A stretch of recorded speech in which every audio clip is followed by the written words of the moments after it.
YCP social media చాలా యాక్టివ్‌గా కనిపిస్తుంది.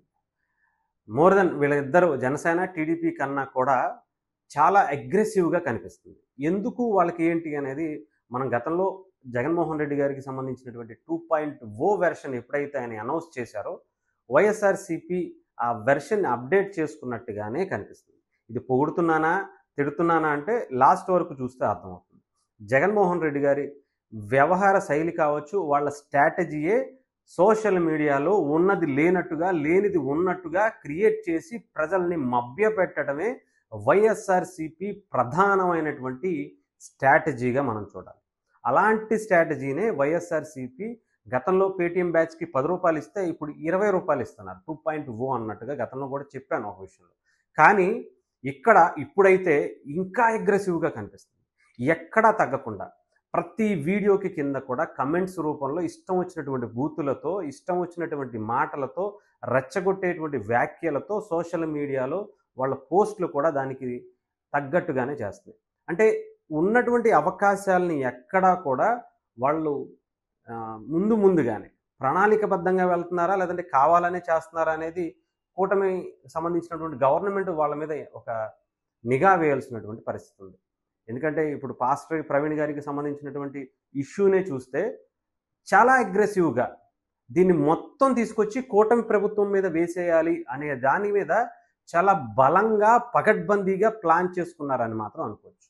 ఎందుకంటే వాళ్ళ సోషల్ మీడియా హ్యాండిల్స్ ఎవరెవరు మెయింటైన్ చేస్తున్నారో వాళ్ళు అందరూ కూడా దీని మీదే ఫోకస్ పెట్టి, ఒక పక్క ముస్లిం మైనారిటీకి సంబంధించినటువంటి ఇఫ్తార్ విందుకు సంబంధించి బాయ్కాట్ చేయాలని చెప్పినట్టుగా, అలాగే అంటే దీన్ని మళ్ళీ కూటమి ప్రభుత్వం సమాధానం చెప్పాలి, వక్ఫ్‌కి సంబంధించినటువంటి బిల్లుని వ్యతిరేకించాలి అని చెప్పి దాని మీద పెట్టినట్టుగా, ఒక పక్క మతాలు అంటే హిందువుల్ని, ముస్లింని, క్రిస్టియానిటీని మీద మతాల మధ్య చిచ్చు పెట్టేటువంటి కార్యక్రమాలకు వైఎస్ఆర్‌సీపీ చాలా అగ్రెసివ్‌గా పనిచేస్తుంది అనటంలో ఎటువంటి సందేహం లేదేమో అనిపిస్తుంది.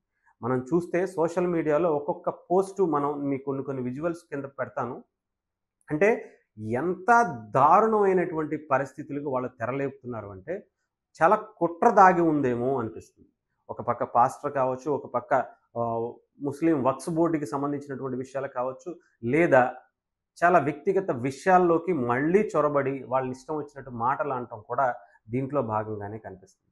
ఒక పక్క అటు జగన్మోహన్ రెడ్డి గారు ముస్లింకి సంబంధించినటువంటి ఇఫ్తార్ విందు ఇస్తూనే, దాన్ని హైలైట్ చేసుకుంటూనే, ఒక పక్క పాస్టర్ గారి గురించి మాట్లాడుతూనే, వాళ్ళ కుటుంబ సభ్యులతో ఆ పాస్టర్ గారి మీద సింపతి క్రియేట్ అయ్యేలాగా, ఆ సామాజిక వర్గాన్నే లేదంటే ఆ క్రిస్టియానిటీ అందరినీ కూడా రెచ్చగొట్టేటువంటి విధంగా పాస్టర్లందరి వెనక ఆయన ఉన్నట్టుగానే కనిపిస్తూ ఉంది.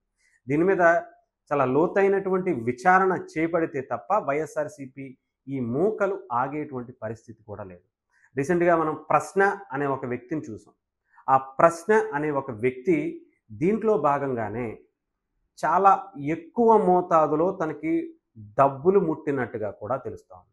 సో అదే తరహాలో ఆయన గతంలో పవన్ కళ్యాణ్ గారిని పొగిడితే ఏమీ రానటువంటి పరిస్థితి ఉంటే, ఇప్పుడు ఒక్కసారిగా ఆ వచ్చిన డబ్బులకి అతను న్యాయం చేయటం కోసం చాలా తాపత్రయపడుతున్నాడు. చెప్పాలంటే ఆ మెప్పు పొందటం కోసం సక్సెస్ అయ్యాడని అనుకోవాలి. పవన్ కళ్యాణ్ గారిని లేదంటే కూటమిని, ముఖ్యంగా పవన్ కళ్యాణ్ గారిని, జనసేనని టార్గెట్‌గా చేసుకుని ఆయన చేస్తున్నటువంటి ఇంటర్వ్యూలు కావచ్చు, యాంకర్ పార్ట్స్ కావచ్చు, ఇవన్నీ కూడా చాలా పెద్ద మొత్తంలో అతనికి ముట్టింది అనటంలో ఎటువంటి సందేహం లేదేమో అనిపిస్తుంది.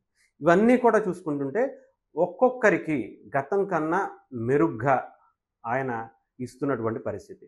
మరి జనసేన చాలా యాక్టివ్‌గా సోషల్ మీడియా చంద్రబాబు నాయుడు గారి మీద, కూటమి ప్రభుత్వం మీద ఏదైనా జరిగితే టీడీపీకి సంబంధించినటువంటి సోషల్ మీడియా మాధ్యమాల ద్వారా వాళ్ళ యాక్టివిస్టులందరూ కూడా యాక్టివ్ అవుతారు. కానీ ఇక్కడ జనసేన, టీడీపీకి లేదా వైఎస్ఆర్‌సీపీకి తేడా ఏంటంటే, వీళ్ళొక ప్లాన్ ప్రకారం ఒకటేసారి విరుచుకుపడి దాన్ని వైరల్ చేసుకోవటం అనేది social media Paytm batch, YSRCP social media Paytm బ్యాచ్‌కి వెన్నతో పెట్టిన విద్య. వీళ్ళేంటి అంటే, వీళ్ళు అయిన తర్వాత వాళ్ళు ఏదైతే కౌంటర్ ఇచ్చారో, ప్రచారం చేసుకున్నారో, వైరల్ చేసుకున్నారో దాన్ని డిఫెండ్ చేయడానికి వీళ్ళు అప్పుడు దిగుతారు. అప్పటిదాకా మాత్రం వీళ్ళు దిగరు.